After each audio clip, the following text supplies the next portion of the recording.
Hello and welcome to another episode of the Fully Charged Plus podcast, coming to you from an actual sunny day in the UK. Very exciting.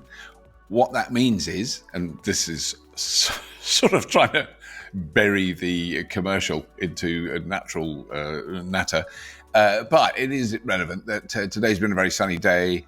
And because I've got a lot of solar and a lot of electronics in my house, so the batteries are full, the hot water is full, the cooker is hot, the central heating boiler, the Tepio central heating battery, it's a heat battery, is full, and it's then charged a car quite a lot. Not as much as the other day. We didn't get quite as much sun as the other day. But the reason that's all possible, and I've done nothing. I made a cup of tea. That's about as technical as I've got today.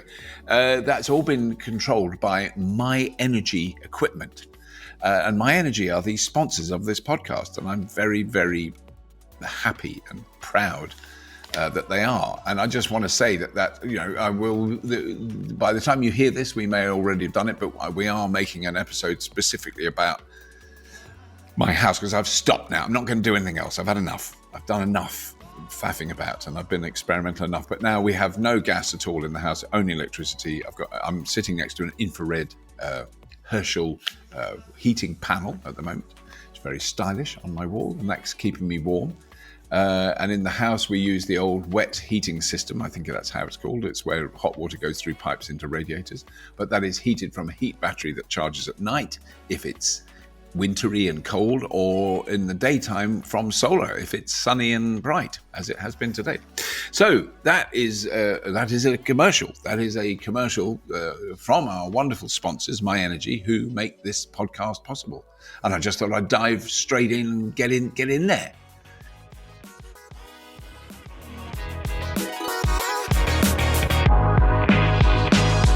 My Energy is putting the I back into British innovation. My Energy is putting the I back into inventing the future. My Energy is putting the I back into inspiring a nation. Recharging the world with green, smart energy. Charge your EV with your PV and more. Visit myenergy.com and help to spark the green revolution. My Energy, driving the charge to a greener future.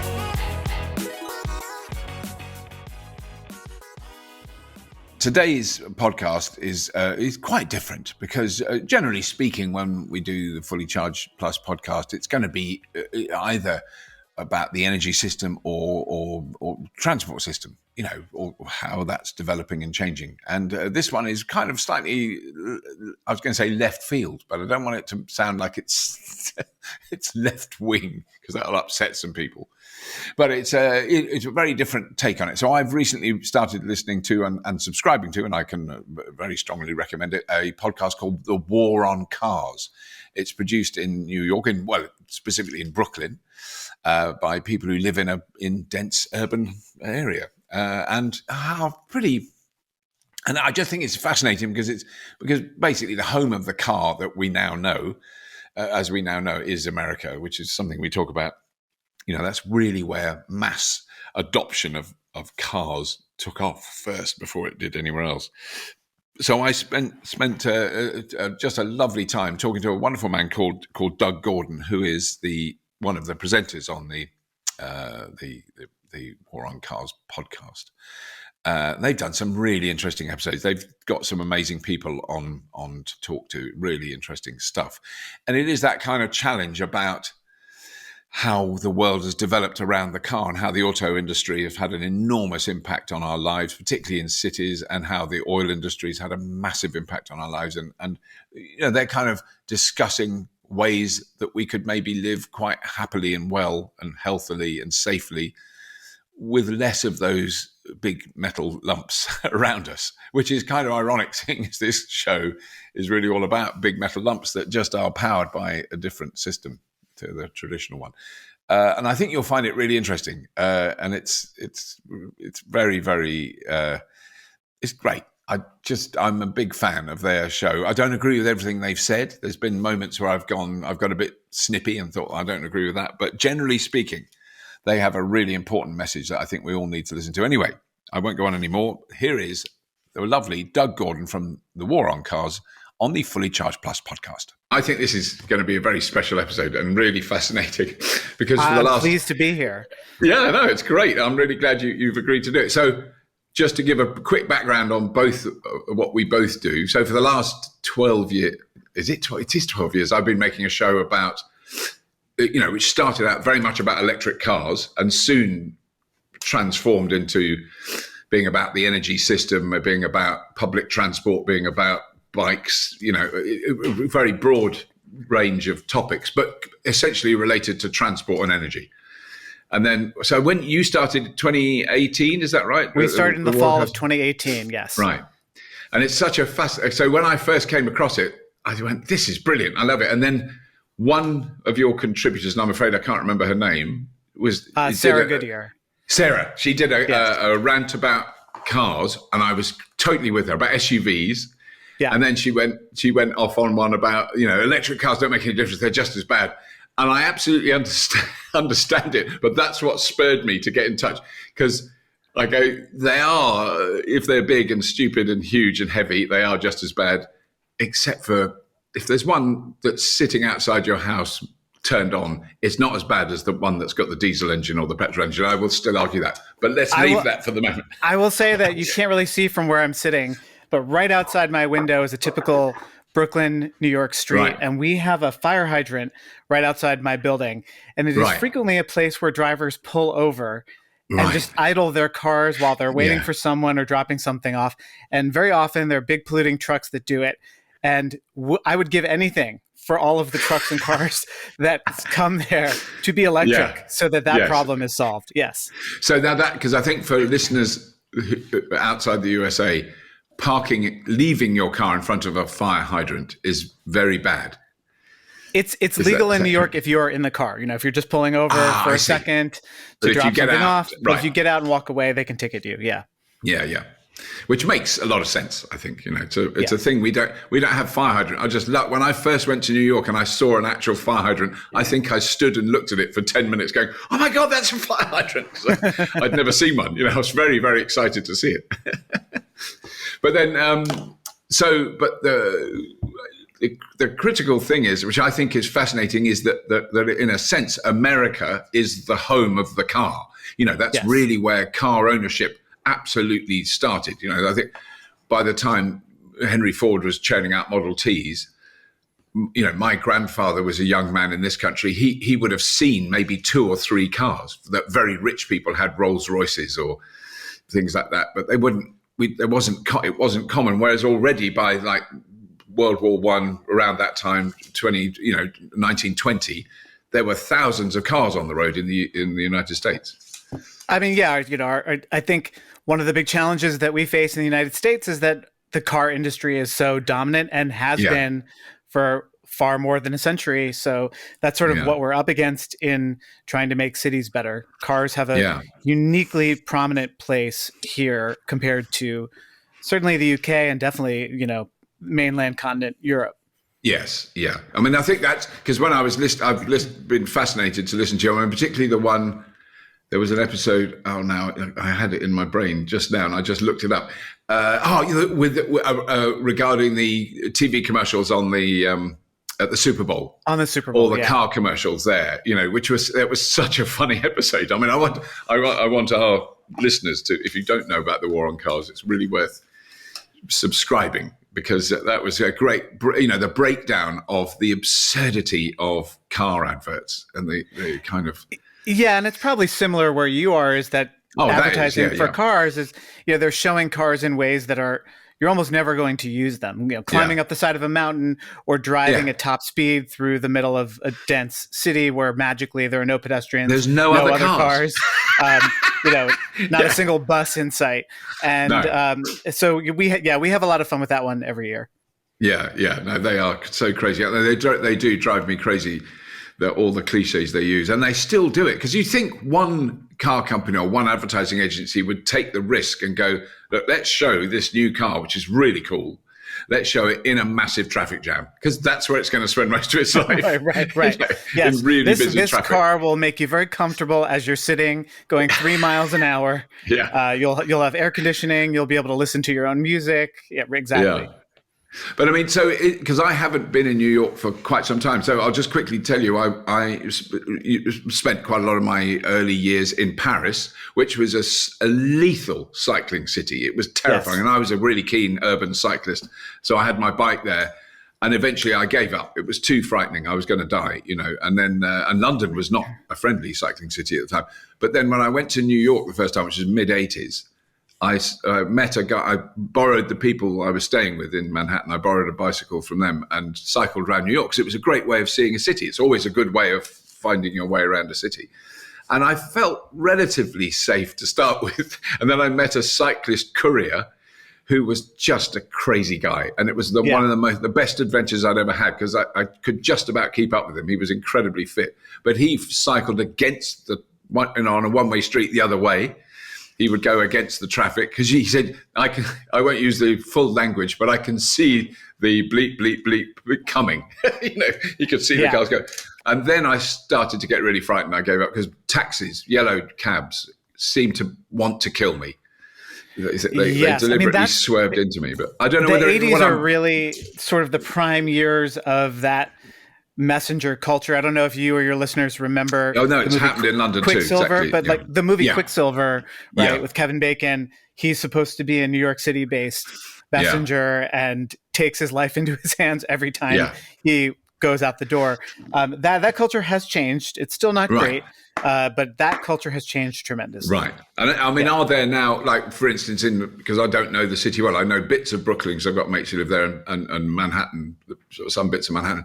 I mean, are there now cycle lanes anywhere in the city where you are slightly protected from the traffic?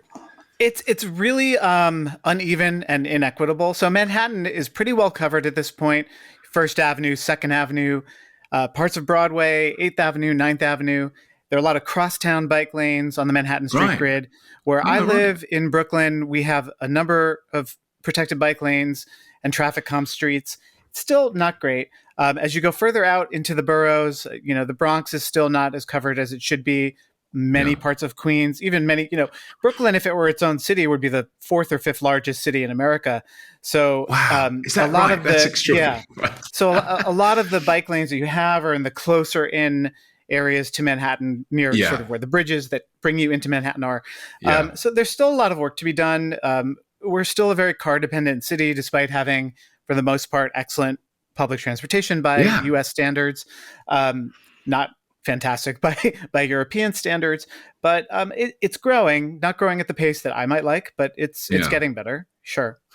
But I mean, it is, because that is the peculiarity of, I feel, New York, because I've had to, through work, spend far longer in Los Angeles than, I don't want to be rude about the lovely people of Los Angeles, but it isn't my favorite city to live in, because again, first time I went there, I cycled and I got stopped by the police, who asked me what I was doing. I said, I'm a tourist, I'm cycling. And they didn't stop because they thought I was committing a crime. They stopped because they thought I was insane, Right. Yeah. But I love LA though. LA is a great city, and ideal cycling weather if they could just figure out a way to carve out some space. The weather's perfect for it. Yeah, exactly. Yeah. but then New York's public transport, I can see that it can be occasionally challenging, but I've used the subway. It's very ubiquitous. You can go anywhere in the city, certainly in Manhattan, using the subway very quickly. I mean, it's, from that point of view, it's a brilliant system. I can see that there would be, I've got on it late at night on my own once and went, does feel a little bit scary now. Yeah, but I was fine. Nothing happened. It's totally fine. And there are definitely parts of the city that are not well covered by the subway. I think the bus in New York does not get as much love as it deserves, because so much of the city is really accessible by bus, and so many people in the city are dependent on buses for their daily needs. And there's a lot the city could be doing to make bus travel better. It's kind of the unsung hero of New York City transportation. But I'm intrigued to know what the response you get is, from, because I just think I've never met an American in my life, and I've spent quite a lot of time in America. I've never met one who doesn't have a car. Right. I accept that there are people in America who don't have cars, but it is fairly ubiquitous. It's kind of I think statistically, it's the highest number of cars owned per head in the world, isn't it, America? If not for sure. I mean, New York is an anomaly. 54% of households do not own automobiles. My neighborhood, it's higher. If you go to the Upper West Side in Manhattan, it's something like 75% of households do not own automobiles, and lots of the close-in neighborhoods, it's well over 60%. So it really depends. New York has, in some ways, depending on which part of the city you're in, more in common with a European city than it does with the rest of the United States. And then you have places like Boston or San Francisco or Chicago where there are plenty of neighborhoods where it's possible to live without a car. Maybe you have to rent one for some trips, but but most of the rest of the country. So I grew up north of Boston, although I have lots of family that's been here forever. And I lived in a very car dependent suburb where, as a teenager, if I wanted to go see a friend, if I wanted to go do anything, I needed to wait until I had my driver's license, and then otherwise be dependent on my parents or friends. Yes. Yeah.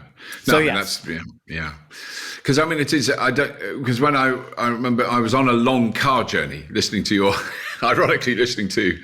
That's the best place to listen to the War on Cars. Yeah, that's very good. I was very focused on it, but then I just thought what an enormous journey it would be, and this is partly what we talk about and what I've been thinking about for the last 10, 15 years.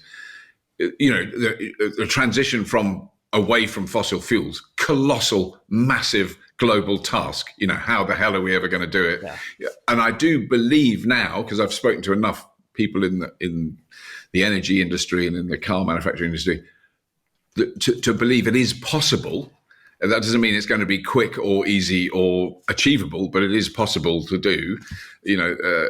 Whereas to wean ourselves off, I don't know how else to describe it, but say private cars, I think that, that would be my lifetime ambition. It's not going to happen in my life, but, the idea, when I lived in London, I didn't own a car because it was ridiculous. Right. It was such a hassle. It was such a pain.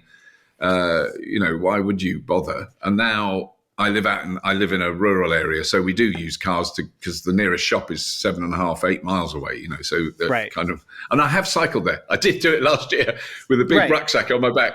And it's a real, I could do it. It's not impossible. And if you had to do it, you do it. But my God, it takes a lot of time. That's the difference. Yeah, and that's where e-bikes have a really great place because I was on an e-bike. I was on an e-bike. Yeah.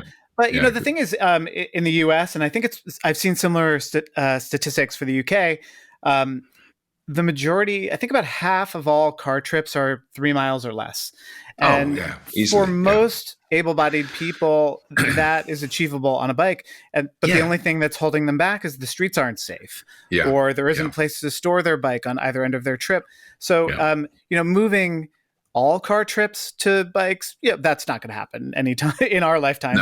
But moving many, it's achievable. Yeah. And when you see it, I don't know if we did an episode about Utrecht in the Netherlands. It's one of my favorite cities. This year. Yeah, it's stunning. And we did one episode specifically about the bike infrastructure because, when you cycle in a city and there is a suspension bridge over a river for bicycles, and when there's kind of bicycle highways, and then a suspension bridge over a river that then goes on top of a school. On top of a school. You're right. Yes. What an amazing place. Yes. Isn't that extraordinary? Yeah.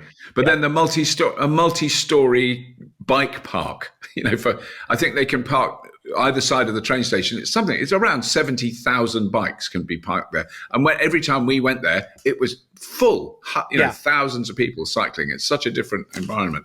And you don't feel unsafe. I would cycle along the roads there. I wasn't worried a truck was going to run me down because there weren't any trucks on that road. It's incredible. Yeah, and that's what is that not? I would think, in fact, I know that it would be geographically and physically possible in a city like New York. You could make that work. So you could still deliver stuff to stores if you had to in a big truck, but you could. Yeah, that's what I find so funny about some of the arguments against making streets safer for cycling. You often hear, well, how how are stores going to receive deliveries? And it's like, well, they have stores in Utrecht. They have restaurants in Utrecht. Yes, they do. They have hospitals in Utrecht. They have schools in Utrecht. And somehow all of these places, the grocery stores, their shelves are full and people aren't starving to death. It is possible. You just have to manage your city better and schedule deliveries and build in a smarter way. So Utrecht is a really sort of magical place because they were very car dependent. There were plans for highways to tear through that city, just like everywhere else. Amsterdam too, there was a plan to knock down part of the city for expressways. They just had, a few better politicians who are willing to say, nope, let's not do this. Let's do it a different way. And that's really what it takes, is the political will to see the change through. Because it does seem to be the country that is the furthest ahead with that. I mean, it exists quite heavily in Germany, and that was one of the things I was going to say about Paris. Is the last time I went to Paris, I just stood in awe on the corner of a street. Huge bike lanes. They had one lane for vehicles, and this is on one of the really wide boulevards in Paris. There was one narrow lane for cars going one way, and the rest of it was by cycling. And there were tens of thousands of cyclists, and that did not exist when I spent time in Paris in the 70s and 80s. So they really have. That didn't exist 10 years ago. It didn't exist 5 years ago. Right. It really is all thanks to Anne Hidalgo, and it shows the importance of political will and the right leadership to make good choices. Yeah, absolutely.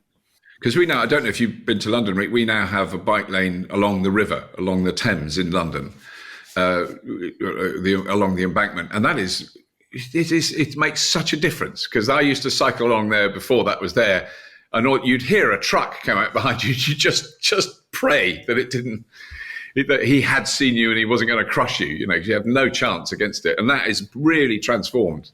And that's the first time in my life in this country I've been in a bike jam at a set of traffic lights. There were so many bikes there that you had to wait, and it took hours to get through it because there were tens of that. I mean, we're quite a fair weather cycling nation. In the winter, it's much quicker. In the summer, it's just amazing how many people are on bikes. But I would imagine that must be similar in New York, because New York winter can be quite cold. That's changing. I think, with the pandemic, we obviously saw a lot of changes to people's commuting habits, but winter cycling does go down a bit. I think that's more a function of the quality of our infrastructure. I make these calculations all the time. Like if it's raining or if it's snowing, the reason I don't ride, I sometimes joke, I say, I'm not afraid of the laws of nature. I'm afraid of the laws of physics. Yes. If I get a little wet, if I get a little cold, I don't really care. What I'm worried about is a poorly maintained bike lane is going to send me falling off of my bicycle into traffic or under a bus. That's the problem. And sort of like you were saying about Utrecht, there isn't that truck riding alongside of you. So if the weather is bad and you take a tumble, okay, the worst that might happen to you is a few cuts and bruises, maybe you break an arm, but you live to see another day. And so, here in New York, we still don't have a great winter maintenance program for our cycle lanes. It's getting a little better. The Department of Transportation bought smaller equipment to sweep and plow bike lanes, but I think what holds people back is the perception of safety. Not, New Yorkers are tough. We walk outside in the rain just like Londoners do. Nobody cares if you get a little wet. You wear the right gear. Get a little cold, it's fine. But falling, that's not something I want to do. No, it's not fun. No, I've done it. I've done it enough times to know it's not fun. Yes. So, but the other aspect that I really admire that you bring up regularly in your podcast is the size of vehicles and the inherent danger of them to cyclists and pedestrians, and the interesting transition of, there was a period of time, it feels like maybe 15, 20 years ago, where vehicle safety sort of really moved forward, and there were statistically less pedestrian injuries or deaths as a result of impact with cars, because the cars were designed not to just flatten people. Whereas, I mean, it is particularly an American thing, the SUV, but my goodness, it's popular here too now. A massive flat front of metal going along the road at 60 miles an hour. And you can't, and they are ridiculous. And we have had cases in the UK of and it's heartbreaking, and I know it happens in America as well, of parents reversing massive SUVs and their kids are playing behind them and they don't see them because you can't, I mean, you don't even want to think about the horror. Or even worse now, we have with the size of these vehicles, what you're describing as a back over crash, but there are front over crashes now because drivers cannot see over the hood. And, a short person or a child is invisible if they're even 10 feet away from the driver or the front of the vehicle. Yep. No, it is horrendous. Well, the only one I've actually experienced close hand at that is a puppy. A woman came to pick up a puppy at a farm up the road from us it was in a Range Rover. And she drove in. She was so excited to go, and she drove over her puppy. It was running around in the yard and she killed it. And she was very, very distraught. And there is a sort of element to it of bitter irony, humorous irony, but it is still horrible. And the poor woman was heartbroken. The poor puppy was extremely flat. I mean, it had a very short. I was 20 years ago. I was riding on a long bike ride outside of the city, and I was hit by a driver. But she was, this was 20 years ago, so she was driving a sedan. And when I was on my bike, I was higher than the hood. So when she turned into me, it happened at a low speed, thankfully. I rolled over the top of her hood. I had a helmet on. It was like a racing bike that I was on, and fell over and rolled off to the side. And I was pretty scraped up. Had to trip to the hospital just to get checked out, but no broken bones or anything like that. But had this happened this year, in a Range Rover, a huge SUV, in a Yukon or something like that, it would have been like being hit by a battering ram, and I would have gone under the car instead. So that explains many of the reasons for the rise in pedestrian fatalities. And not to mention other drivers being killed by these drivers as well. I mean, so there has statistically been a rise in pedestrian fatalities then in the United States in recent years. And you look at the pandemic as just the last 2-3 years, there was a huge rise in pedestrian and traffic fatalities over the last 2 years, but it's gone down in Europe. And Europe has also been under lockdown. Europe has also seen changes in commuting habits.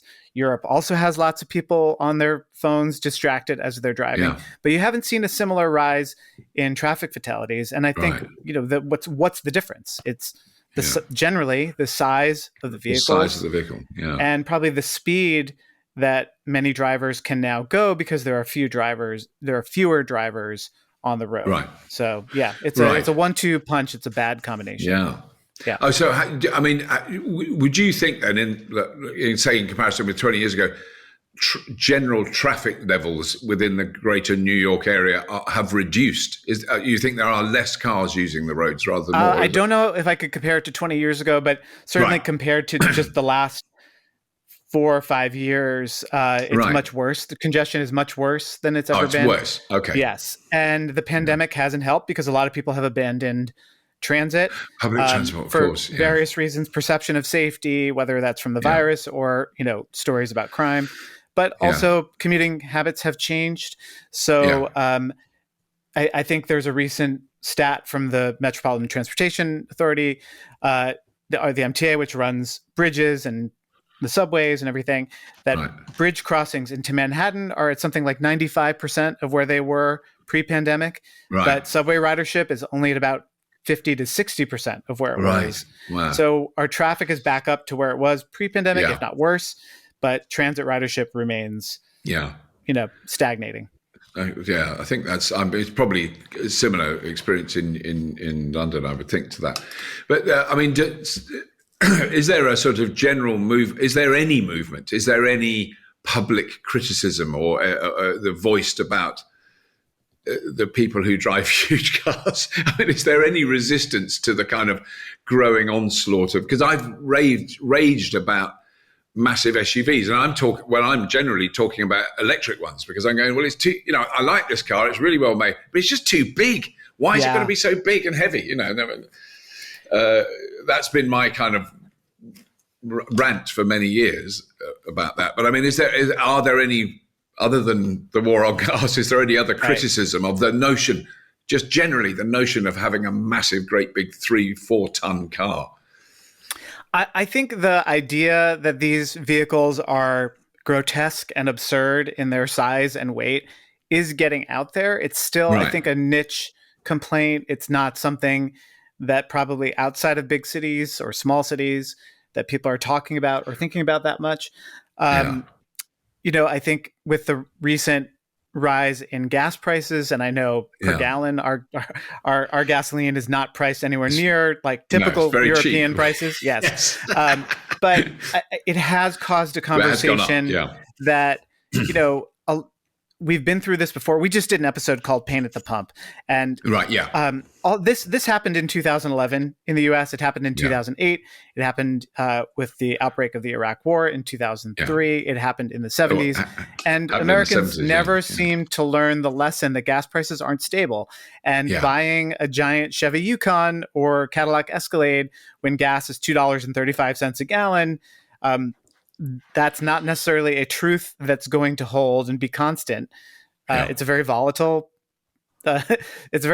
resource. And so I do think there's a little bit of a conversation now about how, wait a minute, like maybe this constant growth and this arms race that we're seeing on American roadways is, if for no other reason, because pedestrian safety is probably not the reason that's going to get Americans to care about it. No.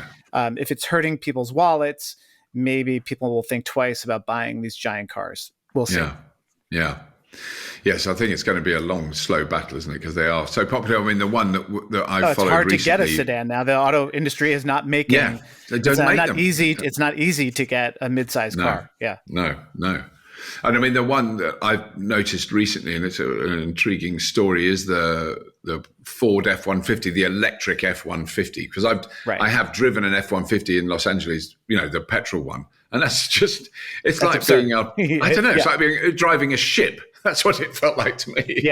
With this enormous bonnet in front of you, so you can't see anything. I don't know. They really. I did not stand out driving that car. There were hundreds of other ones. No, the Ford F-150 is the most popular vehicle, hands down, in America. And and the thing is, like, sometimes people will criticize bike advocates and safe streets advocates when you call out the absurdity of these vehicles and say, well, what about someone who's towing a boat or someone who is a contractor?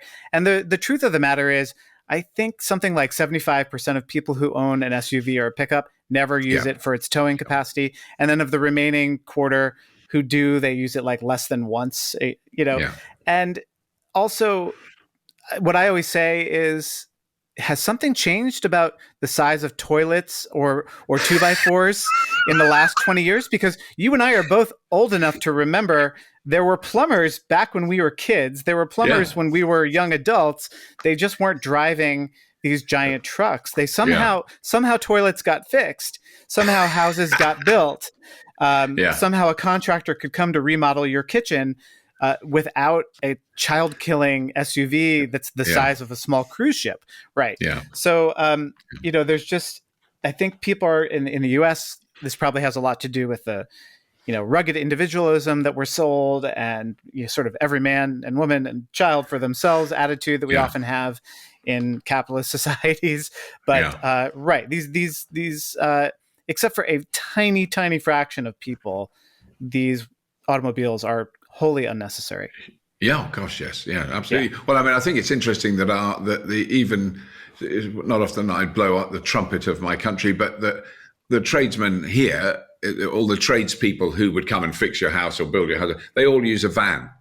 Like a transit van, we call it. There's no, I mean, I've had guys come to my house to fix the roof and all that stuff. They're not in a pickup truck. They're in a van with ladders on the roof. Our plumber uses a van because he has to park it on the street, and he's not going to use a pickup truck and just leave all of his equipment out. Well, leave all his equipment lying around. Right. Yeah. It is the so he uses a pretty reasonable size van. Also, they can't park anywhere. If the bigger the truck is, the harder it is to find a parking space. So exactly. But I mean, I think what I love is the sort of the thought process that you've sparked off with me, and the things you've said. It is, and a very good friend of mine is an architect, and he talks about parking a lot because it's the bane of his life. When he's developing a building in an urban area, and they go, well, how many parking spaces? And he's French. How many parking spaces? And he always wants to say, why would you have parking spaces? They're ugly. I don't want any in my beautiful building. People should walk or bike. He rides bikes and walks. He doesn't do cars, which is so glorious. But when you think of the infrastructure that we've built in the last since World War II, all over the world, I mean, and on a scale that I always find staggering in America, of car parks, of freeways, of the whole city being completely dominated. That is very obvious, completely dominated by the automobile, and how the impact that's had, on cities. Because if you're I think New York was built and developed, just pre the car, wasn't it? Yes. A lot of it was. And there's actually, I don't know if you've seen it. I don't think it's particularly good, but it's quite interesting. I think there's a Netflix series called The Gilded Age. Yes. I've watched a couple of them, but it's like as New York was being built, and it was still all horse-drawn stuff then. But other modern cities in the United States were kind of built around the car. It completely dominates the. Yeah, Los Angeles that's true to a degree. We recently had Jason Slaughter on of Not Just Bikes, and which is a fantastic YouTube channel. Because does he live in Utrecht? He lives in Amsterdam. He lives in the Netherlands. Yeah, but he lives in Amsterdam. Right. But he used to live in London, Ontario. And he has a great line that says, North American cities weren't built for cars. They were bulldozed for cars. Yes, and that's true. Yeah. Many, many American cities that we now think of as car dominant, Atlanta, Dallas, Detroit, were, the highways were poured through them in the 60s. And they were just destroyed. Neighborhoods, especially neighborhoods where all the Black people lived, were just divided up by highways. Deliberately.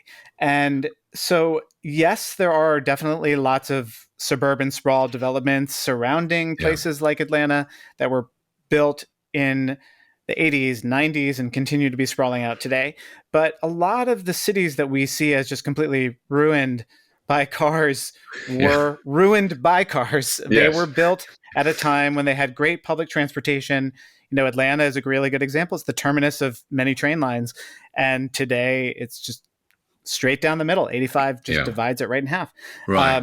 And so, even my beloved Boston, where I spent many days as a kid, has a highway right through the middle. It was just and probably no other city has been more ruined by highways than Boston. And Boston is about as old as a city as you get in the United States. Absolutely. Yeah. That is the weird journey you can go on of sort of discovery. Well, the first time I cycled in Los Angeles, I was going down Sunset Boulevard, and then I went Boulevard. That's funny. That's a French word, it means a wide street, and it is a wide street. And then I crossed over the street. I was pushing my bike, and I crossed over the street, which is probably illegal. I don't even remember, it's walking is probably illegal. Yeah, well, it's semi-illegal to walk in Los Angeles. But when I was in the Central Reservation, which had big flower boxes and palm trees growing in it, but there was suddenly a bit where I could see tram lines. Yes. And I didn't know anything about that. And then I went, oh, wait a minute, old silent movies, which they made here, they had trams in, and the car would be driving in front of the tram. That's why Los Angeles is so spread out, because of the streetcars, and why you have these pockets of small cities that make up the city of Los Angeles, essentially. Yeah. But then when you read the brutal history of what happened to the incredibly popular, profitable streetcar system in Los Angeles, it wasn't like a failed socialist experiment. It was a capitalist enterprise that was successful, and that was destroyed by basically Dunlop and General Motors. When you hear that history, you go, because then I got obsessed with it when I was there. Sort of reading up about it. Yes. I mean, you're in the UK, and you all had to endure the Blitz, and it's like America sort of did this to itself. We kind of bombed our own cities out. We didn't need an invading power to fly over and drop bombs. We just took bulldozers and backhoes and plowed highways through our cities. I think it's you're talking earlier about Paris. We were talking about Utrecht. We were talking about Amsterdam. I've been to London, not in a long time, and no visitor to your neck of the woods or to mine, nobody walks around Greenwich Village in Manhattan, or the first arrondissement in Paris or the Canal Ring in Amsterdam and says, what would make this place better? More cars. A big highway, I wish there was a big surface parking lot or a 5-story parking garage here instead of the Rijksmuseum. What are we doing? And so I think we as human beings understand that intuitively. We seek out places to walk. We seek them out on vacations, whether it's to Paris or to Disneyland. We are happier when we are doing these things.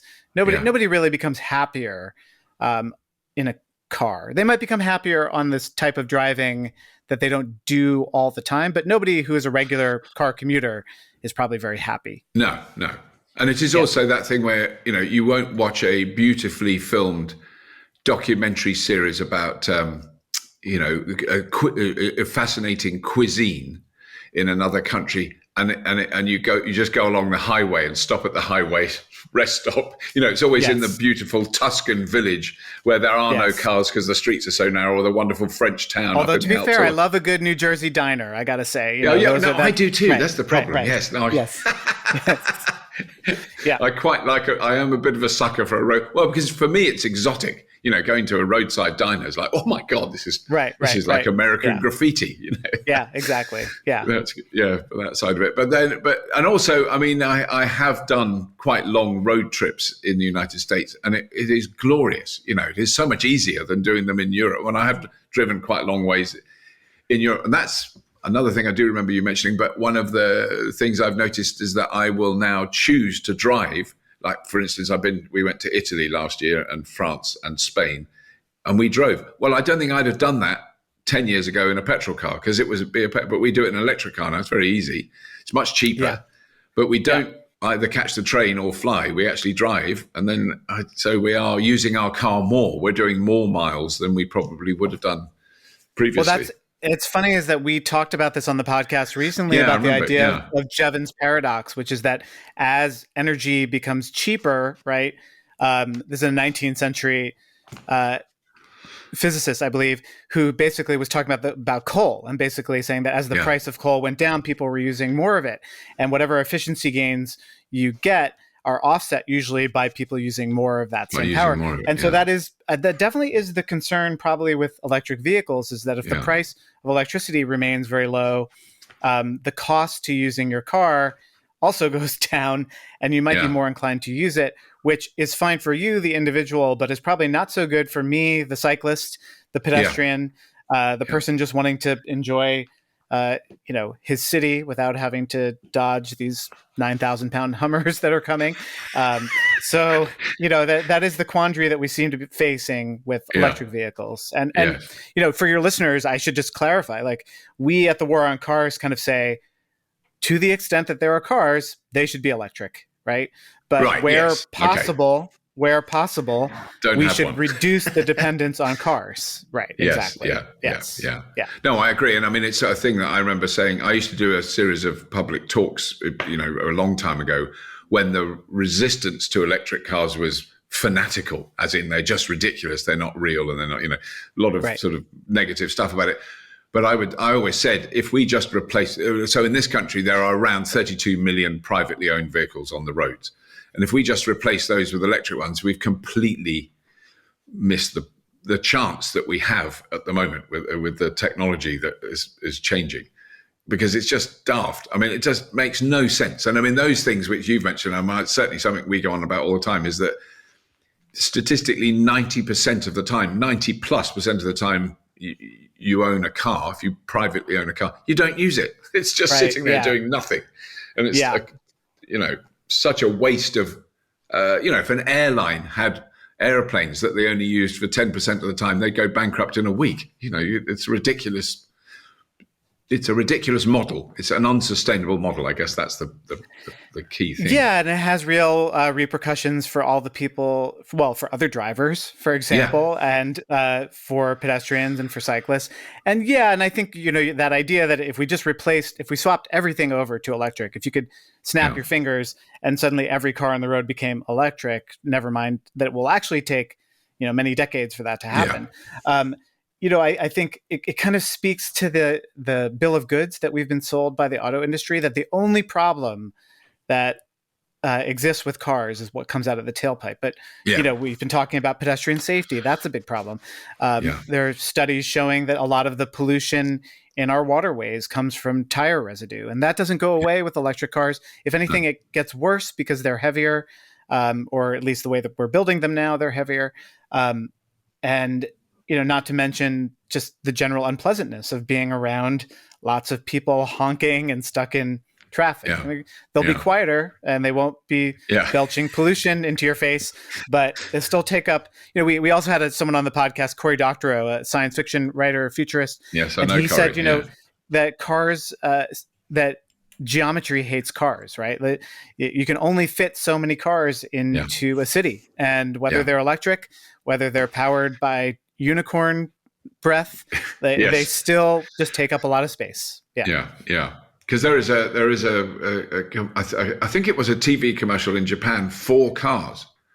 It was I can't believe it was, but it was just a lot of people walking around with a cardboard structure. That's an Uber. Yeah, it's an Uber. Is that an Uber? It was Uber. That was what it was.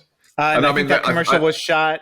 I want to say it was shot in Southeast Asia somewhere. Yes, somewhere like that. But we actually talked about. I focused on that ad. We did an episode with Herman Knopflocker. It was a special episode for our Patreon supporters, who is an Austrian professor. And some of your listeners may have seen pictures of people wearing a giant wooden frame and walking around in protest. It's called the Ghetzoig, or the Walkmobile. And he created that to show the absurdity of how space inefficient automobiles are, especially in cities. And that commercial for Uber showing everyone in cardboard boxes, and the cardboard boxes piling up, everyone yelling about where to put their cardboard boxes. Really, granted, it was for Uber, which eventually became a huge problem in terms of congestion in cities. But it was a really great illustration of just the basic geometry problem of too many cars in too finite a space. I mean, it was because I only saw that very recently. I wasn't aware of it when it would have first come out, because I would have gone, wow, Uber is such a cool solution. And then you find out that, the traffic levels particularly in San Francisco, I think that's where it first really kicked in, but just chaotic because there were so many Ubers. Same here in New York. It really contributed to congestion in Midtown Manhattan for sure. Yeah. Which is crazy, because it's and although, I mean, I'm fascinated by that, because all the solutions that I've been fed, if you like, by the automotive industry. So I've seen things like, I've been in fully autonomous cars that are extraordinary technological feats of brilliance. And then you're sitting there and go, I don't think this is going to solve it. It's good, but I don't think it's going to solve it, because I quite like the idea. There is one notion that's being developed by Volkswagen, which is where, and this is to do with insurance. It's not really to do with technological capability, but that it's so complicated to insure a car that drives itself when you're in it. Because is it your responsibility? Is it the owners? Is it the manufacturers? What their solution is that the car never moves with anyone in it. It only moves autonomously when there's no one in it. Right. So that reduces the decision making that the software and the algorithms have to do as regards that car and, pedestrian safety, if you like. And I think there is a point of the car that I went in that was fully autonomous. There is an element of that where you could argue, I think, legitimately, that car was actually safer for pedestrians and cyclists than a human being. It's 100% focused on the task. It was remarkable. I mean, the one I was in was obviously a prototype. It was a Nissan Leaf. The whole front was covered in screens. There was radar, LiDAR, 40 cameras. The back of it was full of huge computers. I mean, it was weighed down with them. And it was a remarkable achievement. It drove right through the centre of London, without ever making an error, with cyclists, with kids on skateboards, with mothers, with prams, with toddlers, with dogs. And it didn't miss anything, never hesitated. And it did hesitate. It would stop and it would just assess what was going on. But it also knew what was behind it and what was to the side. And, remarkable thing. Used huge amounts of energy to do that. So that car's range, because it was an electric car, was reduced by about 60 miles to run all the computers and all the sensors and everything. But I'd say it was safer. But I mean, the thing is, it's still, I can't see that it's going to, that's often touted as the solution, and Google and Uber and all those people are developing that. And then you kind of go somewhere like Utrecht and go, I've got a feeling that if you've got a safe... I mean, and it speaks to what I said before. Like, you can just replace parking lots with autonomous vehicles. Like, I would not go to Amsterdam and ride my bike around the historic canal ring and think this would just be so much better if there were robot 10,000 cars autonomous swarming robot all over cars. the place. Right. Yeah. And look, so let's say that technology pans out and it is dramatically safer than what humans can do. And humans make lots of mistakes. And the proof is in the statistics for how many people are killed and injured in or around or by automobiles every year. Fine. But you can also then imagine a scenario where vehicle miles traveled goes way up. Let's say I need to get to work, but my kid needs to get to soccer practice. Well, now I'm going to get him the driverless car and go to work, and I'm going to summon a driverless car to just toss my 9-year-old in the back and just keep him on a little video screen so I can keep my eyes on them the whole time and make sure they get out at the soccer field. And you can see how now, instead of one car trip, I'm going to drop my kid off on the way to work, I've created two. And if everybody does that, we have a problem. And, I'm going to quote Jason Slaughter again, because I think his YouTube channel is so brilliant. He constantly says that the only alternative to traffic, the only solution to traffic, is to give people viable alternatives to driving. So that's trains, that's bikes, that's buses, and that's walking. And that's car rentals when they need it. And I really think the future of cities, if we go down this road, look, you can also see this situation where, like you were saying, that this car was going through the city and was stopping for pedestrians. It was 100% safe. Yeah. But, you could see how I, as a bike advocate, a pedestrian safety advocate who doesn't want this thing on my street, I don't know, what if I get 10 of my friends to just go out and stand in the street and that car's not going to move? It's dead. And so you can see how the car companies might say, you know what, we're now going to program these cars to start to be aggressive or something like that. And you can imagine a dystopian future where pedestrians are shunted off to the sides, right? And autonomous vehicles are given full right to our roadways. So it can go a lot of different directions, for sure. Yeah, no, I can imagine very easily it will be a criminal offense to walk on an autonomous highway, because it will be a special road with special privileges that will... Except that autonomous highway could be your main street in your hometown, right? Exactly. Yeah. No, I think you're right. It is a really... I mean, I think we're faced with huge... it feels to me like we're now facing the problems that we've been building for the last 50 years. We're now going, oh, hang on. I mean, I think that's happening around the world. The bill has come due for sure. Yeah. Whether you're talking about climate change, traffic, crowded cities, all that our failure to build affordable housing, whether we're talking about London or New York, Seattle, San Francisco, the bill has come due. Yes, for sure. Yes. Because I mean, that's the other annoying thing about the Dutch, because I do love the Dutch, but I mean, their new houses are all electrically heated. They're all brilliantly well insulated. They've all got ground source heating. They've got solar panels on the roof. You just go by. And we do have that here. We have one or two housing developments in this country that have shown already that if you build houses like that for poor people, they're better off, because the heating bill and the lighting bill, their energy bill is lower, much lower, remarkably lower. And you just go, it is so painfully obvious. And yet we're still building, just down the road from where I live, new houses being built. They've all got individual gas boilers. And the price of gas is gone insane in this country. It's gone up 400%. Yes. And those people are lumbered with that fuel bill now for unless they rip it all out. I'm now 100% electric in my house, which has been a long journey. So everything, heating, water heating, lighting, everything is electric. But that's not been easy.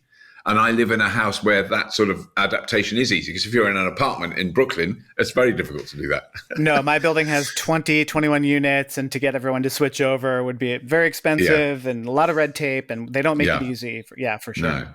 No. So what we've come up with in our conversation, Doug, is we're stuffed. I want to end on an optimistic note. But I mean, I think what you and I would advocate, and what I can see as a plausible alternative to the current situation, is where there's a term where I think, I don't know where it comes from, wind your neck in, where you say to people, just back off a bit. And it's like the automotive industry and the car lobby and the fossil fuel lobby need to wind their necks back in and let us take back our cities in a way. I mean, because I think it really feels it's very specific to cities, and where you see it change, yes, you can see the benefits in those cities. And there's definitely a drive in European cities in that direction. Yeah, cities have a lot of built-in advantages. Obviously, a lot of people, many of them have transportation systems that, if not perfect, could be improved if you got the cars out of the way, if more people felt safe using them. So that's not to say small towns couldn't become walkable again. And we could build a lot of development that really makes it possible for people to, if not forego a car completely, to reduce the number of times they need it. Like it's absurd that you need a car to go get milk or to go take your kid to school. Seems like a really absurd waste of resources, no matter how your car is powered. And so I do think the optimistic note is that there is a growing awareness that these issues are important, whether that's because of climate change or congestion or all the rest, and that there are many people in the bike advocacy world, the safe streets advocacy world, or working on electric cars who understand the place that these things have in our toolkit of solutions. Yeah. That's cool. That's good. Yeah, we're all in this. It's one planet. We're all in this together. Exactly. It is one very small planet, and we're all in it together. No, that's brilliant. Yes. Thank you so much, Doug. It's been really good to talk to you. Yeah, my pleasure. I hope we can do so again. Yeah, no, really good. Absolutely.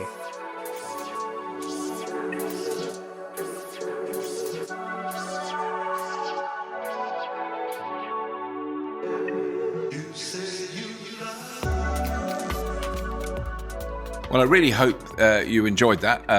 Interestingly, while we were recording it, one of my neighbours came round with my electric bike because he borrowed it over the weekend, and he's just brought it back, and he waved through the windows as I was doing the podcast. I don't think it shows, which is great. So there we go. That was it was a very apposite moment there. I really hope you enjoyed that. Well, I'm going to try and get them on again at some point. I think it's a great show they do. Please do subscribe to the Fully Charged. Subscribe to two things: the War on Cars and the Fully Charged Plus podcast. That would be wonderful. Tell your friends about both. Have a look at our Patreon link if you want to. Really no pressure. I don't want to make anyone feel obliged to do it, but when you do, it is fabulous. I'm not going to deny that, and it's amazing how many people do and how we are hugely grateful to them. Live shows coming up soon. I will mention that. And all the information about that is on fullycharged.show. Very easy page to find. That's it. As always, if you have been, thank you for listening.